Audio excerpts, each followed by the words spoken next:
Hola, buenas noches, ¿cómo están? Bienvenidos una vez más a Ciudadano Político, todos los miércoles a las 10 de la noche a través de nuestro canal de YouTube en Agricultura TV.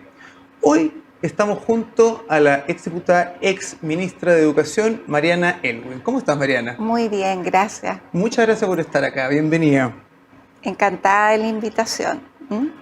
Mariana, hija del expresidente Patricio Elwin, un gran personaje en la historia de Chile.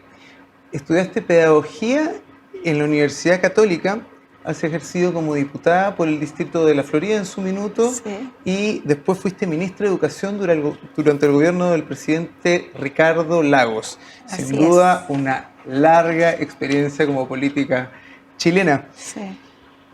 Y fuiste diputada, ministra, hija del ex presidente Patricio Elwin.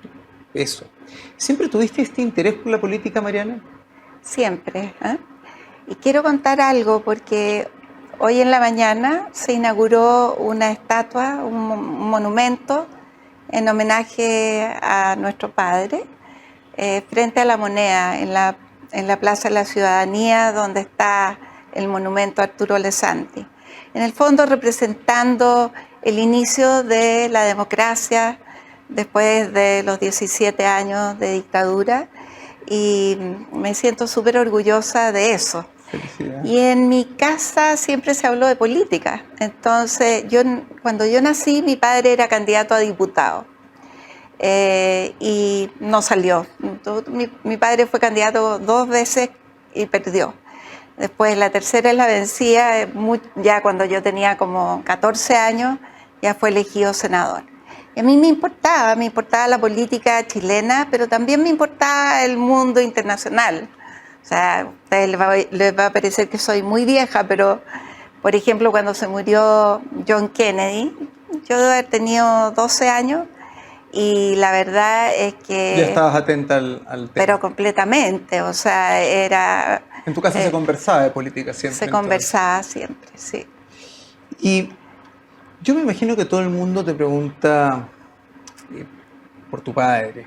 ¿Qué es lo que más te marcó de él?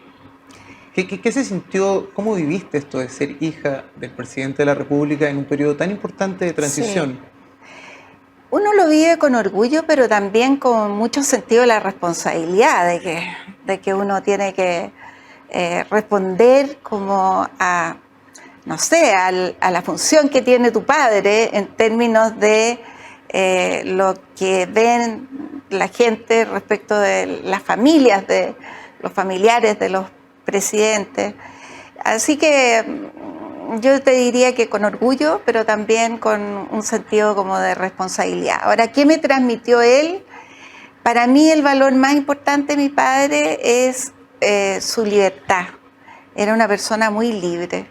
Entonces, era una persona capaz de conciliar sus ideales con la realidad. Entonces, podía parecer que estaba actuando de manera distinta como había actuado antes, que no es lo mismo que pasa hoy, que yo siento que aunque hay un sentido de responsabilidad probablemente, pero mi padre nunca hizo locura, o sea, fue un demócrata siempre, fue una persona muy conciliadora, pero también muy libre, capaz de ir contra la corriente. Y fue contra la corriente, por ejemplo, cuando se propuso ir a un plebiscito, al plebiscito de la Constitución del 80, aceptando la Constitución en el año 88.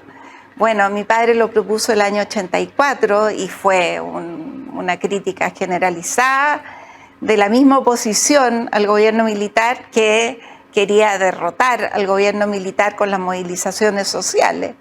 Y él se jugó por esa tesis de una salida política, que creo que fue la mejor para Chile, y que la otra costaba muchos muertos, costaba permanecer, porque la fuerza la tenía el gobierno, no las movilizaciones sociales.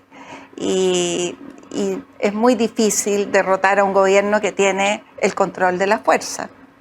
Bueno, sin duda la historia ha juzgado positivamente el ejercicio No del sé si presidente. todos, pero no sé, el reconocimiento de hoy día yo creo que Todos lo es algo. evocan, no sé si te Sí, diste cuenta, pero sí, yo de por esa repente pienso parte, en él y digo, ¿qué pensaría él? Que todos los días yo lo encuentro en alguna página de un diario, en algún artículo, en alguna igual entrevista, es un motivo de orgullo. Eh, completamente, y sí. cuéntame, y en el lado de la faceta de papá, ¿cuál es el recuerdo que más atesoras de tu papá? Eh, Mi padre era muy alegre, no era bromista ni una persona, era más bien fome, pero era muy alegre. Entonces él, por ejemplo, nos llevaba al colegio en las mañanas y entonces él amanecía cantando. Muchas veces cantaba marchas, por ejemplo, la canción de Yungay, ¿ah? Y nos abría las persianas diciendo ya a levantarse y siempre estaba contento. Eso es algo que yo siento que es muy valioso. Tenía, Tenía una sonrisa contagiosa, ¿no? sí, tenía una sonrisa, alguna gente lo encontraba como una sonrisa media tonta, pero la verdad es que era una sonrisa bondadosa. Yo creo que mi padre era una muy buena persona. Longevo tu padre. 97 años, Y tu mamá, 103, sí, falleció a sí, principios de a año. principios de año, sí. Y fueron muy compañeros ellos. Pero eso es bien notable porque Eh, mi madre tuvo un novio que se murió cuando tenía como 23 años. Y, y pasaron varios años y un día ella preguntó por un artículo que había leído de mi papá en la revista Política y Espíritu, que ya existía en ese tiempo. Y entonces dijo, un amigo le dijo, te lo voy a presentar. Y se lo presentaron y ya cuando mi madre conoció a mi papá tenía 30 años y mi papá también. Y a los 4 días mi padre le pidió matrimonio. Así que se casaron muy A los luego, 4 días. a los 4 días. No te creo. Y fueron tremendamente unidos. O sea, yo creo que ellos se querían mucho. Y mi madre era muy inteligente, entonces sabía llevarlo también, sabía acompañarlo. Sí. Y eran otros tiempos donde las mujeres no tenían tanto proyecto propio, entonces la verdad es que ella, cuando mi padre hacía política, mi madre siempre lo acompañaba. Qué bueno. Qué suerte Sí. encontrar un panel. Y qué suerte para ti haber tenido unos padres así. Sí, la Unidos. verdad es que también es un peso porque uno tiene un ejemplo como muy fuerte, entonces de repente, claro, por ejemplo, de repente todos nosotros somos muy autoexigentes, mis hijos y mis hijas también. Entonces digo, bueno, es que esto es lo que nos tocó, porque en definitiva somos autoexigentes, nunca porque nunca nos dijeron esto es lo que tienes que hacer, pero nosotros veíamos el testimonio de personas que también deben haber sido autoexigentes con ellos mismos. Y se acompañaron toda una vida. Sí. Mariana, vamos un poco a la política y a la contingencia. Tú militaste en la democracia cristiana desde el año 87. Desde el año 80. El año 80. Sí, sí, Imagínate, sí. el año 80. El 2018 nos dimos con la sorpresa de tu renuncia Sí. al partido de toda tu vida, al Partido Demócrata Cristiano. Después formaste un movimiento, después Sí. intentaste trabajar con otro, te acercaste a la Soledad Alvear y Sí. hicieron una búsqueda de un centro. Y hoy día te vemos en Amarillos, Sí. que además tuvieron una participación activa y protagonista en la campaña del rechazo en el último plebiscito por la Constitución. ¿Cómo llegaste a Amarillos? Bueno, lo que más me entusiasmó de Amarillo fue primero el liderazgo de Christian Barken, porque siento que es un liderazgo muy austero, muy convincente, tiene muy buenas explicaciones, además es muy valiente, o sea, él también es capaz de ir contra la corriente. Y es interesante porque el primer apoyo que nosotros hicimos fue cuando Cristian escribió una columna diciendo que le gritaban en la calle amarillo. y sus hijos le habían preguntado ¿qué es ser amarillo? Y él había dicho, bueno, si ser amarillo, y escribió un artículo diciendo, si ser amarillo es ser demócrata, es creer en las reformas pero no en la refundación, es rechazar la violencia, es creer que hay otros caminos para que el país confluya en acuerdo, soy amarillo. Y entonces creo que ahí, a mí eso me conquistó, una persona que, pero no es una adhesión a la persona, eso sí, quiero decirlo bien claramente, creo que él encarnó eso, se dio espontáneamente este apoyo de un grupo que fuimos como 70 personas que lo apoyamos en una carta y de ahí surgió la idea de hagamos un movimiento que vaya haciendo advertencias amarillas, luces amarillas respecto a la constituyente. Eso fue en febrero y claro, fue un movimiento de independientes, ciudadanos. ¿Llenó un vacío que de alguna manera u otra estaba dejando la democracia cristiana y las deserciones en la democracia cristiana? De todas maneras, o sea, la democracia cristiana se matriculó desde el principio oficialmente con el apruebo. Y la mayoría de la gente, de los demócratas cristianos que yo conozco, que todavía militan en el Partido Demócrata Cristiano, votaron rechazo. Entonces, lo que hizo Amarillo, creo, fue decir, ¿sabe? Nosotros hemos pertenecido a la centro izquierda y sin embargo no queremos esto, no queremos esto otro, no queremos la división del país que se está proponiendo, no queremos un país lleno de identidades, sino un país unido, no queremos que se debilite la democracia, en fin.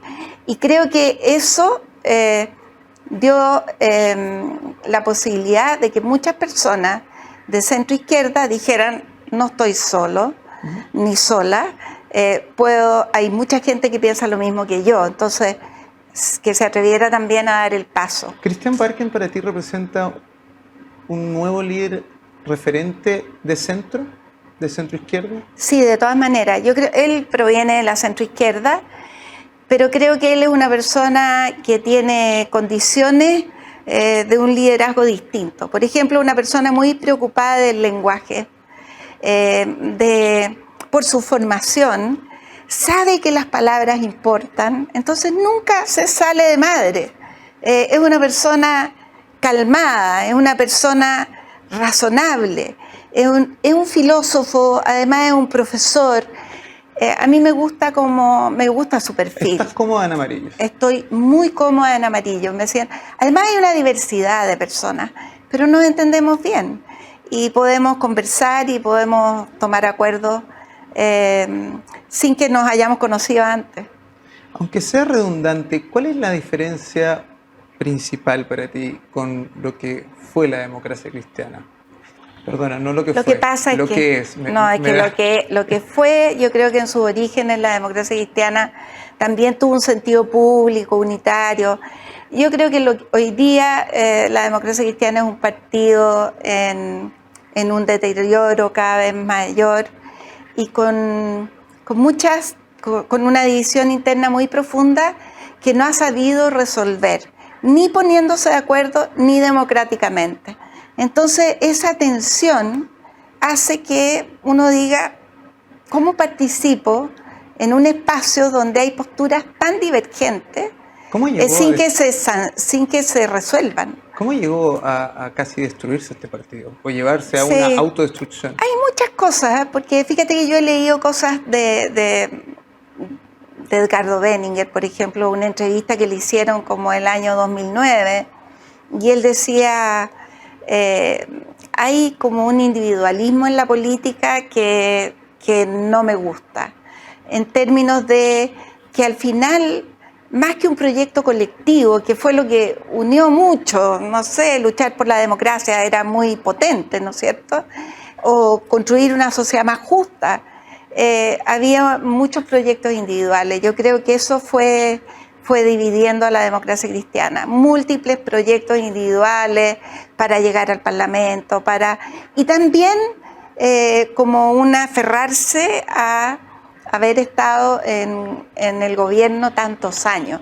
Yo creo que siempre a todos los gobiernos que están tantos años en el poder se produce un aferramiento al poder de algunos. ¿Tú crees que figuras como Jasna Proboste a mí no me han gusta hecho, hablar o Francisco en Buenchumilla, términos... por ejemplo, para poner más un nombre? Mira, yo a Francisco Buenchumilla lo conocí mucho porque fue diputado, y yo también fui diputada en la misma época que él. Es una persona muy inteligente, pero hoy día yo pienso muy distinto a él, ¿no? Y él piensa que yo soy una persona conservadora. Yo no me siento conservadora, siento que soy una persona reformista, pero tengo grandes diferencias con Francisco en cómo se plantea. Y en temas de educación tengo una visión completamente distinta desde hace muchos años con Jasna Proboste. Entonces, el problema es que esas divisiones están dentro del partido. Son dos personas que hoy día tienen una importancia política grande, pero porque son senadores, una fue candidata a la presidencia de la República, pero no se trata de personas, se trata de posiciones. Y esas posiciones son distintas y no se pueden discutir, porque en definitiva lo que pasa es que no hay el espacio para discutirla. O sea, ellos tenían el control del partido y entonces en definitiva no estoy hablando personalizado, pero las personas que estaban más a la izquierda y que yo siento que de alguna manera la democracia cristiana fue perdiendo una identidad propia para ser como el vagón de cola de la izquierda en la nueva mayoría. Bueno, eso yo creo que nunca se zanjó, nunca se discutió bien, nunca se tomó una decisión, ni democráticamente ni tomando un acuerdo. Y era algo que definitivamente el partido no se merecía con la historia que tenía. Por supuesto, Bueno, yo creo que hay factores internacionales también. O sea, la democracia cristiana tenía, cuando era un mundo muy bipolar, ¿no es cierto?, estaba en el medio, pero hoy día, un mundo distinto. ¿Y demócratas con Matías Walker y la Jimena Rincón? ¿Cómo se dio esto que ellos se formaron? Todos pensábamos, visto de afuera, pero que de alguna u otra manera iban a conversar con ustedes. Sí, siempre conversamos. O iban a poder hacer algo juntos, ¿no? Se conversó y desgraciadamente no cuajó. Yo no entendí bien. O sea, en definitiva, tal vez hubo una decisión. O sea, entiendo que sigue habiendo conversaciones, pero en lo concreto es que hoy día estamos compitiendo por juntar las firmas en un espacio muy parecido, y eso es poco explicable. Ahora, ¿son más las coincidencias que las diferencias que ustedes tienen? Me imagino. Mucho más las coincidencias, con ellos dos especialmente, y con demócratas. Mucha gente de demócratas estuvo en Amarillos también. Entonces, participamos de alguna manera juntos en algunas actividades. En fin, yo valoro que se formen distintas instancias, pero espero que el día que estén constituidas podamos confluir. ¿Ves con buenos ojos esta reconfiguración de la política donde todo parece confluir un poco más hacia el centro y dejar a los extremos en los extremos? De todas maneras, o sea, hay un antes y un después del 4 de septiembre con el plebiscito. Y el ánimo de la sociedad es distinto. O sea, la misma sociedad que apoyaba las movilizaciones, que de alguna manera los jóvenes políticos que hoy día están en el gobierno se entusiasmaron porque recibían un apoyo, apoyando, valga la redundancia, las movilizaciones sociales, incluso siendo ambiguos con la violencia, o apoyando la violencia. Bueno, hoy día la gente no está en esa. Entonces pasó un tiempo y las personas empiezan a sentir, o sea, toda esta destrucción que se hizo, ¿para qué? O sea, ¿con qué resultado? ¿Es nuestro país mejor que el 19 de octubre del 2019, el 18 de octubre del 2019? Bueno, según las encuestas, los chilenos yo creo que opinan que no, y así Claro. como el gobierno se la jugó por hacer una campaña activa por el apruebo, rayando en el intervencionismo, a mi juicio, por eso tienen la aprobación que tienen. Hoy día tienes un presidente Boric y un gobierno que tiene una aprobación que ronda los 30 puntos. Claro, yo creo que es bien curioso cómo se da la vida, porque las mismas cosas por las cuales ellos fueron populares en un momento dado, hoy día son impopulares. Y al final eso les ha significado un costo. Yo cuando escucho a la ministra Camila Vallejo diciendo, bueno, ya empezamos a sembrar lo que cosechamos. Están cosechando los frutos de la violencia, los frutos de la ambigüedad, los frutos de saltarse el Estado de Derecho. Creo que eso es lo que están cosechando hoy día. Mariana, Amarillos, ¿ha pensado en incursionar en el terreno de candidatos presidenciales, candidatos municipales, candidatos al Congreso? Bueno, ¿se ha conversado? La primera razón para ser partido político y no movimiento es porque los independientes tienen que ir en un partido político si quieren postular al Congreso o a la convención, a una nueva convención que podría haber, con una convención electa por elección popular. Que no quiere decir que sea la única forma de que la convención sea democrática. También puede ser una convención elegida por el Congreso que delegue su facultad constituyente. Ahora vamos a ir a ese tema. Ya, sí. Pero por supuesto, o sea, cuando tú eres partido político, tú tienes que estar dispuesto a tener cuadros que vayan a las elecciones y representen a la gente en las instancias de poder. Amarillos, visto de afuera, desde lo que los ciudadanos que vemos este proceso de formación y un paso atrás, los que vimos la intervención importante que tuvieron en la campaña del rechazo, vimos rostros potentes como el tuyo, Burgos, Cristian Parken, detrás de Amarillos. También no puedo dejar de decir de que se echan un poco de menos o faltan caras un poco jóvenes y conocidas jóvenes también. No se trata de poner una persona y la juventud no significa tampoco, no es sinónimo hoy día de sabiduría ni nada por el estilo. Mira lo que está pasando con el gobierno. Sí. O sea, hoy día decir soy joven ya no suma. Pero Amarillos está haciendo algo, está trabajando para captar gente joven, activa. O sea, de hecho, en la directiva de Amarillo hay bastantes personas jóvenes que no son conocidas. Pero también lo que nosotros queremos es ser una tribuna para nuevos políticos que se formen. Por ejemplo, está la Pilar Peña, está la Bernardita Soto, está Tomás Elwin, que no es pariente directo mío, pero tiene mi mismo apellido. Que son jóvenes, que son bastante potentes, y hay otros más y otras más que están participando yo no estoy en la comisión política, pero ellos sí están en instancias de los equipos principales de Amarillo hoy día, porque lo que nosotros queremos es llevar rostros jóvenes también a la política y formar gente. Bien. Entonces Sergio Mico, por ejemplo, está encargado de formar jóvenes para prepararlos para la política, para que sean buenos políticos, para que puedan participar en las futuras elecciones. Bien, son buenas noticias saberlo de primera mano de ti, Mariana. Sí. Vamos a una pausa. Perfecto. Vamos a una pausa y volvemos con Ciudadano Político. Hoy estamos junto a la Mariana Elwin en una muy entretenida entrevista. Volvemos. ¿Sabías que Grupo Patio trabaja día a día con un propósito claro? Unir personas y enriquecer más sus vidas. Descubre mucho más en patio.cl.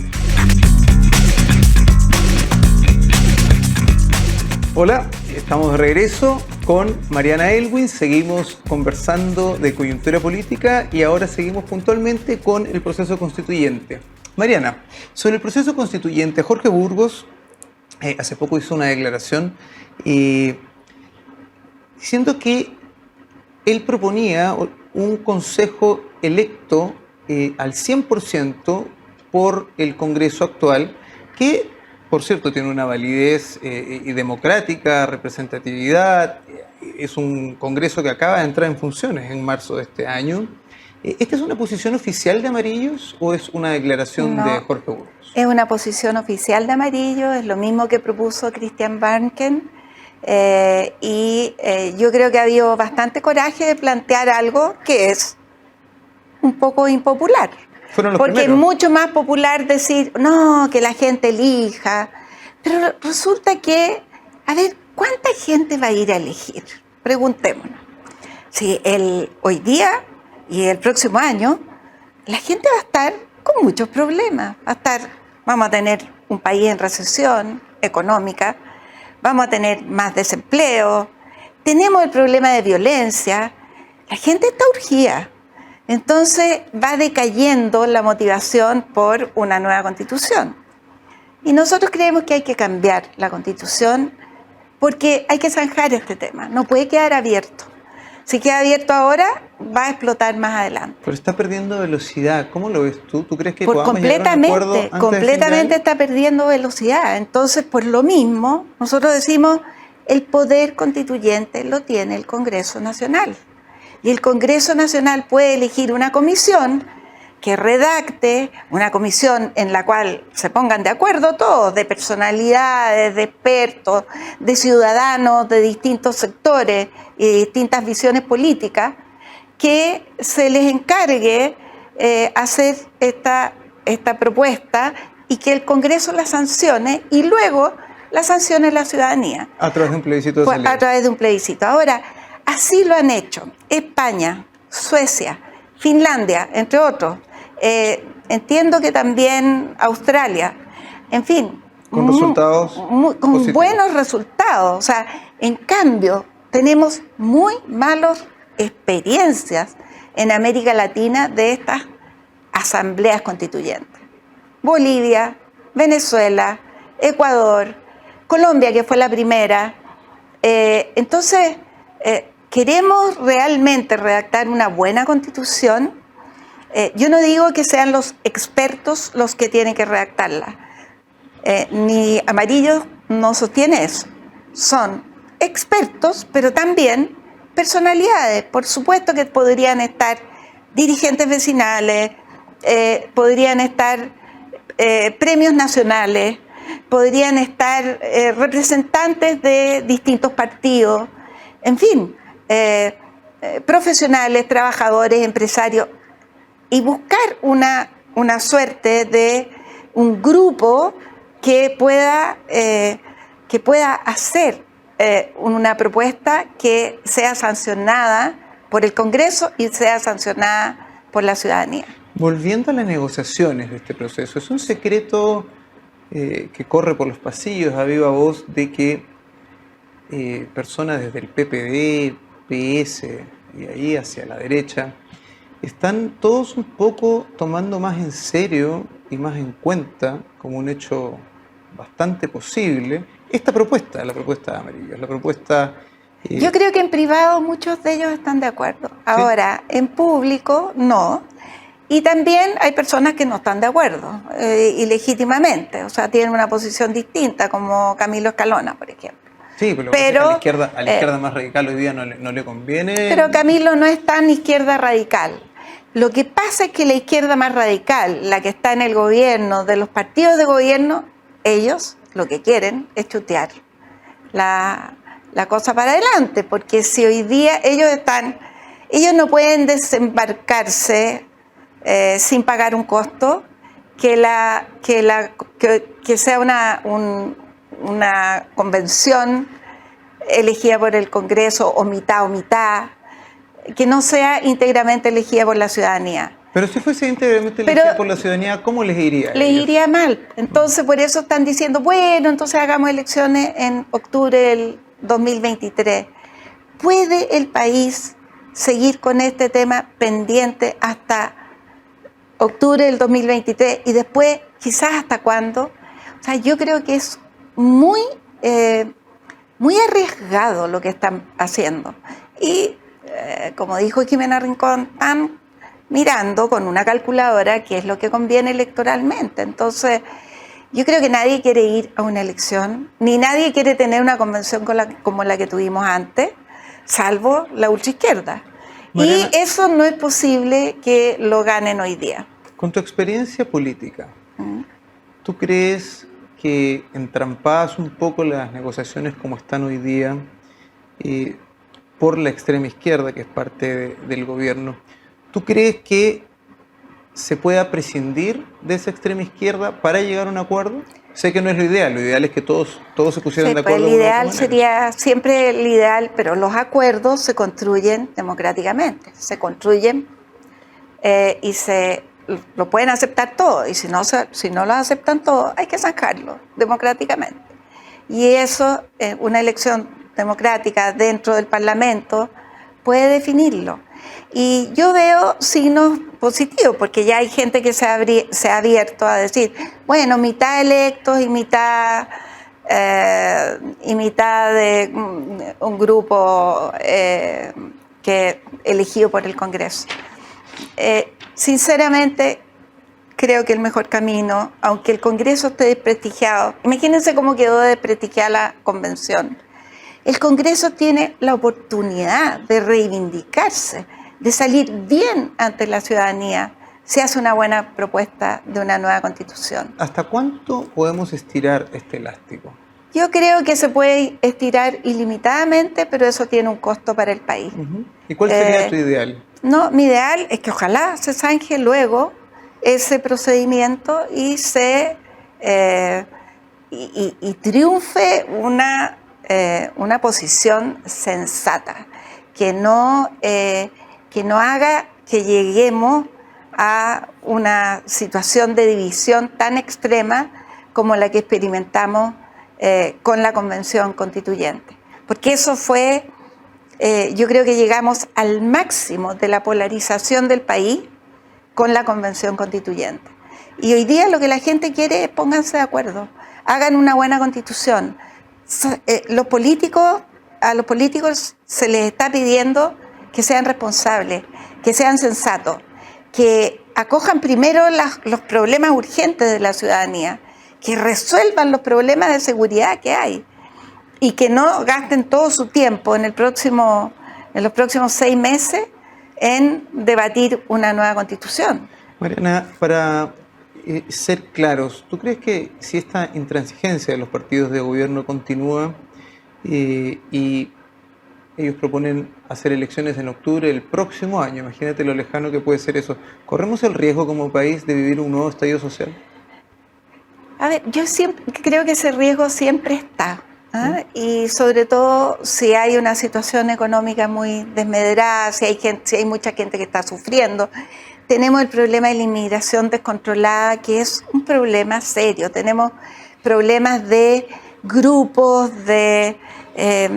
armados, de terrorismo, de territorios tomados. O sea, todo eso es una bomba de tiempo. Entonces hay que desactivar todos esos problemas para que no... Y sí, además, no resolvemos el tema constituyente, la verdad es que puede perfectamente haber otra situación en la cual se plantee, ni Dios lo quiera, pero una nueva crisis social tan profunda como la que se vivió el 2019.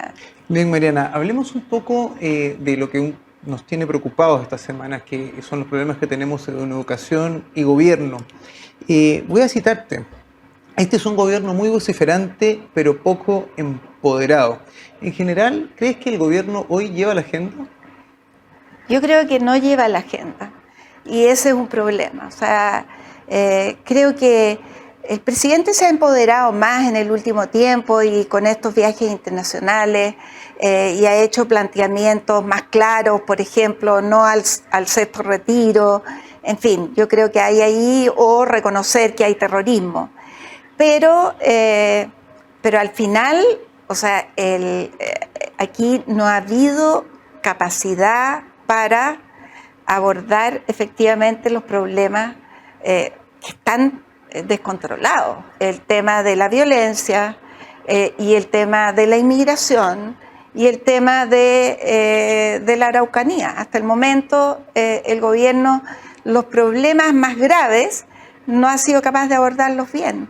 Y en el ámbito económico, bueno, o sea, es verdad que hay una crisis mundial, pero también esta crisis en Chile tiene rebotes de el populismo de los últimos años del gobierno de Piñera, que en el fondo, perdón que diga de Piñera, voy a decir el presidente Piñera, pero los últimos años del presidente Piñera fueron años en los cuales hubo de facto un parlamentarismo muy populista y los retiros de las pensiones eran pan para hoy y hambre para mañana.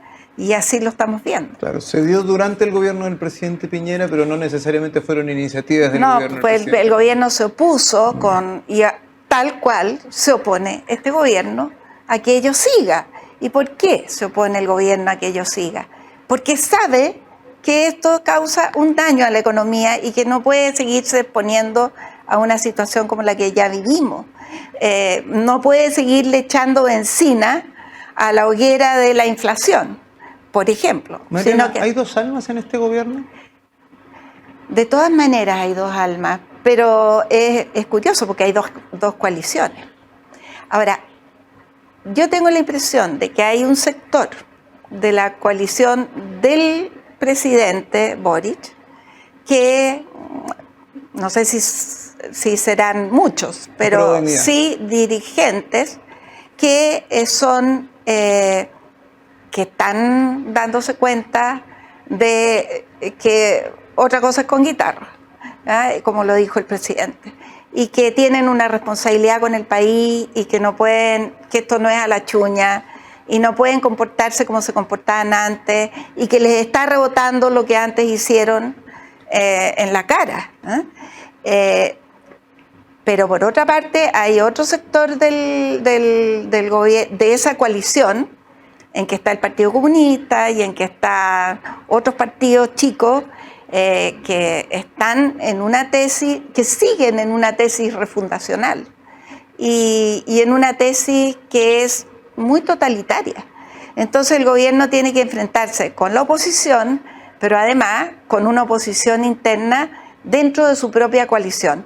Y este gobierno con dos coaliciones, con la propia y otra más, que es los partidos de la ex concertación como el PS y el PPD, finalmente, para poder encauzar al gobierno más positivamente, tiene que recurrir a esa concertación que desdeñó durante tantos años. No eran 30 pesos, eran 30 años y resulta que al final las personas que están sacando la cara por este gobierno son de esos 30 años. Fueron parlamentarios, fueron ministras, en fin, fueron personas que estuvieron en los gobiernos de la concertación. Las personas con más, yo diría, que hoy día estamos viendo, la ciudadanía las está reconociendo, como Carolina Toá, como el subsecretario Monsalve, como Ana Lía Uriarte, bueno, jugaron roles importantes en los gobiernos de la concertación. Fuiste ministra de Educación durante el gobierno del presidente Lagos. Sí. Hoy uno de los temas que se ha tomado en la agenda es el de la violencia en los colegios. ¿Qué opinión te merece este problema que sin duda nos tiene a todos preocupados? No, este problema no se paró a tiempo porque en ese tiempo había condescendencia con la violencia. Y entonces, bueno, desde el propio presidente de la República actual hablaba de no criminalizar las movilizaciones estudiantiles o las movilizaciones sociales. resulta que se cometían delitos. Y esto no es criminalizar, o sea, el Estado de Derecho tiene que actuar cuando se cometen delitos. Y no se actuó. Y yo ahí creo que también el gobierno del presidente Piñera fue débil. O sea, era inconcebible que no se pudieran detener a las personas con overoles blancos. Todos los veíamos en la televisión, los veíamos saltando, los veíamos en la calle. ¿Qué opinión te merece las declaraciones de la alcaldesa de Santiago, Islas y Hasler, de no aplicar la ley de aula segura? Mira, hay muchas maneras de influir para no aplicar esa ley. Yo conozco un caso en el cual se aplicó esa ley, y que esa ley permite, por ejemplo, que en un caso grave de violencia, tú puedas suspender de clases a las personas involucradas, cosa que antes no se permitía, durante el proceso. Y resulta que conozco un caso en el cual desde la superintendencia llamaron a un colegio a decirle: mire, estamos viendo su proceso, usted no hizo las cosas bien, por lo tanto le sugerimos que reintegre a las personas suspendidas y entonces podemos no seguir el proceso. Un llamado desde la superintendencia. Desde la superintendencia, a una directora de un colegio. Entonces, la verdad es que es muy grave. Entonces, la alcaldesa puede decir: yo nunca he dicho que no se aplique a aula segura. Hay maneras de decirlo. Y la verdad es que los rectores con que he conversado personalmente me han dicho, o sea, es que es imposible. En definitiva, si uno no cuenta con el apoyo del sostenedor, y el sostenedor es el municipio, el DAEM, si no cuentas con el apoyo del sostenedor para tomar una medida así, obviamente que no la puedes tomar. Porque al final es el sostenedor el que va a patrocinar la denuncia. Por lo tanto, o va a tener que hacerse cargo del proceso. Estamos llegando un poco al fin del programa. ¿Qué haría Mariana Elwin como una medida fuerte como para hacer un cambio y un giro con el control de la violencia escolar? Por cierto que no se trata solo de aplicar sanciones. Y ahí yo quiero decir algo que yo siento que desde el ministerio miran a los establecimientos educacionales como si fueran todos tontos. Entonces, no, que aplican solo sanciones. No, no se aplican solo sanciones. Se hacen muchas cosas. Los colegios están viviendo situaciones muy difíciles, con niños que sin hábitos, que estuvieron 2 años fuera de clase, especialmente los colegios municipales. Que tenemos una deserción de 50.000 con una gran deserción. Entonces, ¿qué pasa? Que todo eso hay que complementarlo con algo que no se ha hecho, que es aplicar el Estado de Derecho. Y eso tiene que hacerse en todos los casos. Si hay terrorismo en la Araucanía, hay que aplicar el Estado de Derecho. Si no le gusta la ley antiterrorista, hay que mandar un proyecto al Congreso para cambiar la ley antiterrorista. Pero si tú no aplicas el Estado de Derecho, y yo creo que en el gobierno anterior al final tampoco se aplicaba, porque había miedo, pero los carabineros dejan de actuar como tienen que actuar, y la ciudadanía también. O sea, ¿por qué está desatada la delincuencia? Porque no se aplica bien el Estado de Derecho, porque las leyes no se respetan. Entonces ese es un tema central. Nos quedamos entonces con esa idea, la falta de aplicación del Estado de Derecho. Mariana, nos acercamos al fin del programa y vamos a la última sección, que es una sección de preguntas y respuestas cortas. Yeah. Relajado, entretenido. ¿Sí? Yeah. Vamos. ¿Qué nota le pone Mariana Elwin al gobierno del presidente Gabriel Boric? Hoy día, mejor que hace un mes atrás, pero estamos como en el 3,5. 3,5. Sí. No llegamos al 4. No llegamos al 4 todavía. Pero se está haciendo esfuerzo. Placer culpable de Mariana Elwin. Comer. ¿Qué es lo que más te Porque gusta? me encanta comer, me encantan las pastas y me gusta tomarme un traguito todos los días. Eso es heredado, porque mis padres tomaban un traguito todos los días. ¿Qué traguito? Ah, no, mi mamá tomaba pichuncho, pero a mí me gusta el vino blanco. El vino Sí, blanco. sí. Bien. ¿Marcela Cubillos o Marco Antonio Ávila? Marcela Cubillos. Marcela Cubillos. Sí. Por un almuerzo familiar, Mariana. Un almuerzo familiar en Lo Herrera, en tu parcela, o leer un buen libro en el jardín de tu mamá. El almuerzo en la Herrera. Sí. Bien. Además de tus famosas piernas, ¿cuál ha sido el mejor piropo que te han tirado? O sea, muchas veces me dicen, usted es mucho mejor en vivo y en directo que en la tele. Eso lo Tremendo encuentro, piropo. eso encuentro un buen piropo, sí. Tremendo piropo. Bien. ¿Cuál es tu libro preferido? Bueno, tengo muchos libros preferidos, pero así uno puede ir. Pero, por ejemplo, un libro que a mí me encantó fue la biografía del joven Barack Obama, que se llama algo así, Historia de mi padre, que es muy, creo que se llama Historia de mi padre, que lo escribió el año 1983. Y la verdad es que es un libro muy potente, porque revela también cómo una persona que era de color en Estados Unidos, cómo el sistema democrático de Estados Unidos puede finalmente, con mucha discriminación que él sufrió,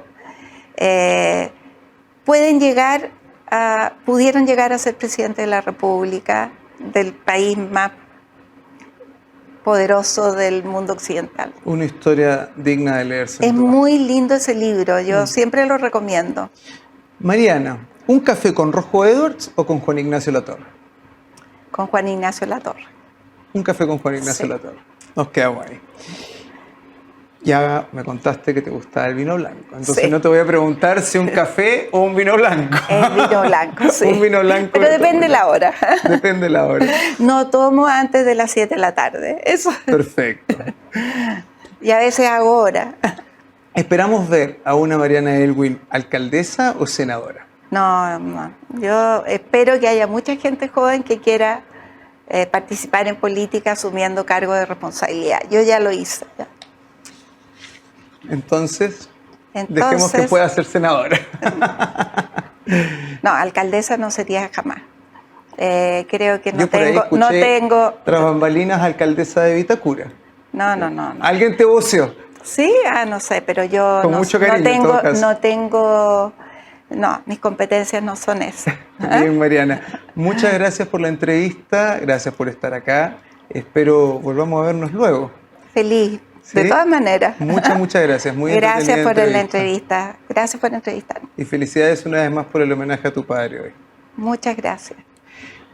Bien, buenas noches. Gracias por habernos acompañado en Ciudadano Político. Hoy estuvimos junto a la ex ministra Mariana Elwin. Espero que lo hayan pasado tan bien como lo pasamos nosotros. Los esperamos todos los miércoles a las 10 de la noche en Ciudadano Político, en YouTube, a través del canal de Agricultura TV.